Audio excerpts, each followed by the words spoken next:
नमस्ते दोस्तों, शुरू करते हैं हम आज की क्लास।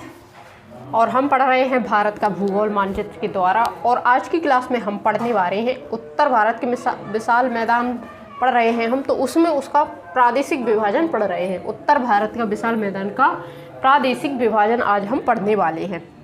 उसमें क्या पढ़ेंगे हम, तो पंजाब हरियाणा का मैदान, राजस्थान का मैदान, थार का मरुस्थल और ऊपरी गंगा का मैदान, गंगा का मैदान, मध्य गंगा का मैदान और निचला गंगा का मैदान और ब्रह्मपुत्र नदी का मैदान। तो आज की क्लास में हम ये पढ़ने वाले हैं। तो शुरू करते हैं हम कहाँ से, पंजाब हरियाणा के मैदान से। पंजाब हरियाणा का जो मैदान है उसका विस्तार उत्तर पश्चिम भारत में, इधर उत्तर है भारत का और इधर पश्चिम, उत्तर पश्चिम भारत में और साथ में पाकिस्तान में भी इस मैदान का विस्तार है। और इसका निर्माण, पंजाब हरियाणा का मैदान का निर्माण सिंधु नदी और उसकी 5 सहायक नदियों के द्वारा हुआ है इसका निर्माण। तो 5 सहायक नदियां कौन कौन सी हैं सिंधु की, तो यह पंजाब और हरियाणा मैदान में दोआब बने हुए हैं। दोआब, दो नदियों के बीच के क्षेत्र को दोआब कहते हैं। जैसे कि सिंधु और उसकी सहायक नदियां हैं झेलम, चिनाब, रावी, ब्यास और सतलज। तो सिंधु नदी का उद्गम यहाँ से हुआ है। यहाँ हिमालय और इनके कारण ठीक से समझ नहीं आएगा, इसलिए मैंने यहाँ पर बनाया है ये दोआब नदियों के द्वारा, जो कि यहाँ पर बना हुआ है। तो यहाँ से ये सिंधु नदी ऐसे होती हुए और यहाँ ऐसी गई और सिंधु के बाद उसकी सहायक यहाँ किशनगंगा और शेषनाग से मिलकर बनी है झेलम, जो जम्मू कश्मीर से उद्गम हुआ है झेलम नदी। झेलम और सिंधु के बीच का स्थान कहलाता है सिंधु सागर। सिंधु प्लस झेलम, सिंधु और झेलम नदी के जो बीच का मैदान है दोआब, वो सिंधु सागर दोआब कहलाता है। और फिर उसके बाद जो नदी है चिनाब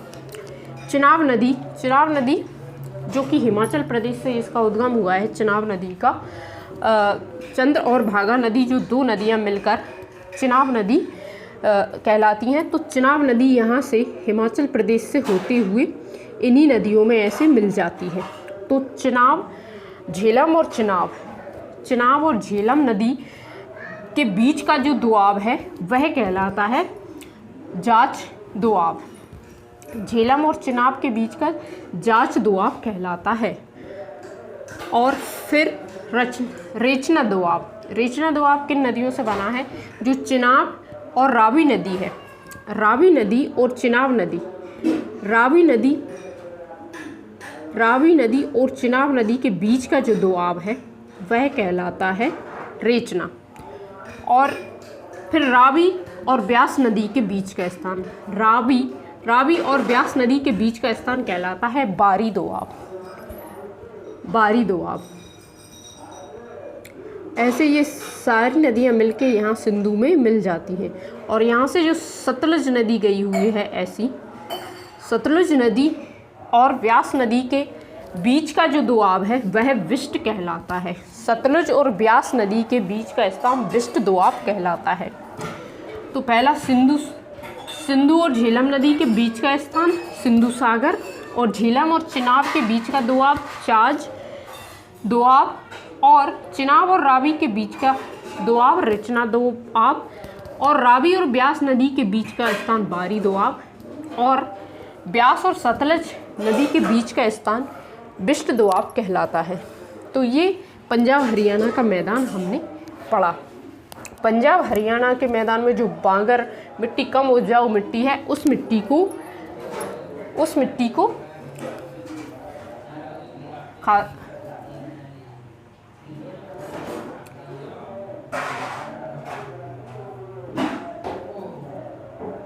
कम उपजाऊ मिट्टी बांगर मिट्टी, और 2 नदियों के बीच के क्षेत्र को दोआब कहते हैं। तो आज हमने पढ़ा, अभी हमने पंजाब हरियाणा का मैदान देख चुके, पंजाब हरियाणा का मैदान।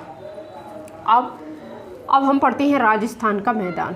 राजस्थान का जो मैदान है वह अरावली के, यहाँ पर अरावली पर्वतमाला है जो कि एक अपशिष्ट पठार है अरावली। अरावली के पश्चिम में, अरावली पर्वत के पश्चिम में स्थित है राजस्थान का मैदान। राजस्थान का मैदान पश्चिमी राजस्थान, उत्तरी गुजरात, यहाँ से ये गुजरात का उत्तरी गुजरात में, उत्तरी गुजरात, और यहाँ पे हरियाणा है तो हरियाणा के दक्षिण में, हरियाणा से दक्षिण में स्थित है, अरावली से पश्चिम में स्थित है, और यह गुजरात से उत्तर में स्थित है। राजस्थान का मैदान, राजस्थान का जो मैदान है, इस मैदान को थार का मरु, इस राजस्थान के मैदान में थार का मरुस्थल स्थित है। मरुस्थल, इस मैदान में सांभर, डीडवाना, लुन्नार और लुनकरसर नामक झील स्थित है। सांभर झील जो कि भारत की खारे पानी की झील है, जो कि राजस्थान में स्थित है, और यहाँ वर्षा कम होती है और यहाँ की बांगर मिट्टी को रोही कहा जाता है। और यह सबसे विश्व में सर्वाधिक जनघनत्व वाला रेगिस्तान है, जनघनत्व वाला मरुस्थल है राजस्थान। यहाँ पर जनघनत्व है विश्व में, वरना जो जितने भी मरुस्थल हैं वहाँ पर जनघनत्व नहीं होता, पर भारत में होता है। थार का मरुस्थल, तो थार का मरुस्थल जो कि गुजरात, भारत के पश्चिम में स्थित है, राजस्थान और गुजरात में स्थित है। यह यहाँ जनघनत्व वाला मरुस्थल है, और इसके दक्षिण भाग को कच्छ का रण जिसे सफ़ेद मरुस्थल भी कहा जाता है। अब हम पढ़ते हैं गंगा का मैदान। गंगा का मैदान पढ़ते हैं तो ये है गंगा नदी का मैदान। गंगा नदी का मैदान हम पढ़ रहे हैं। पंजाब एवं हरियाणा मैदान के, ये है पंजाब हरियाणा मैदान के पूर्व और दक्षिण में स्थित है। पंजाब और हरियाणा से दक्षिण और इधर से पूर्व में स्थित है गंगा का मैदान। गंगा का मैदान प्रायद्वीपीय पठार के उत्तर में, ये प्रायद्वीपीय पठार है, इसके उत्तर में स्थित है, और ये हिमालय पर्वत है और इसके दक्षिण में स्थित है। क्या? गंगा का मैदान। इसका निर्माण गंगा, यमुना तथा उसकी सहायक नदियों के द्वारा लाए गए अवसाद के निक्षेपण से हुआ है, और इसे भी 3 भागों में विभाजित किया गया है। इसे भी उच्चावच के आधार पर 3 भागों में विभाजित किया गया है। ये है ऊपरी गंगा का मैदान, ये है मध्य गंगा का मैदान, और ये है निम्न गंगा का मैदान। तो ये 100 मीटर तक पंजाब हरियाणा मैदान की दक्षिणी सीमा से, पंजाब हरियाणा की मैदान से दक्षिणी मैदान में ये 100 मीटर तक स्थित है ऊपरी गंगा का मैदान, और 100 मीटर के बाद बाद में ये 30 मीटर तक स्थित है मध्य गंगा का मैदान, और 30 मीटर के बाद जो निचला गंगा का मैदान है या निम्न गंगा का मैदान है वह स्थित है बिहार, झारखंड और पश्चिम बंगाल में, और यह बांग्लादेश तक इसका विस्तार फैला हुआ है। तो हमने पढ़ा ये गंगा का मैदान। अब ब्रह्मपुत्र नदी का मैदान, जो ब्रह्मपुत्र का मैदान है, तो ब्रह्मपुत्र का उद्गम तिब्बत से हुआ है, तिब्बत से इसका उद्गम हुआ है, और यह ऐसी नामचा बरवा पर्वत के यहाँ से भारत में प्रवेश करती है ब्रह्मपुत्र नदी। तो यह शिवालिक हिमालय और मेघालय के पठार के मध्य ब्रह्मपुत्र नदी के द्वारा लाए गए अवसाद के निक्षेपण से इसका निर्माण हुआ है। यहाँ मेघालय है, मेघालय के उत्तर में, और शिवालिक हिमालय के दक्षिण में और मेघालय के पठार से उत्तर में यह स्थित है। तो इसका जो ढाल है यह दक्षिण और पश्चिम की तरफ है, इसकी ढाल ब्रह्मपुत्र नदी। और ब्रह्मपुत्र नदी जो असम में देश का सबसे बड़ा द्वीप, मांजुली द्वीप असम में पाया जाता है, जो ब्रह्मपुत्र नदी में स्थित है, और यहाँ पर सघन वन पाए जाते हैं। यहाँ की मिट्टी दलदली है। इस मैदान में विश्व का सबसे द्वीपों का द्वीप मांजुली द्वीप स्थित है।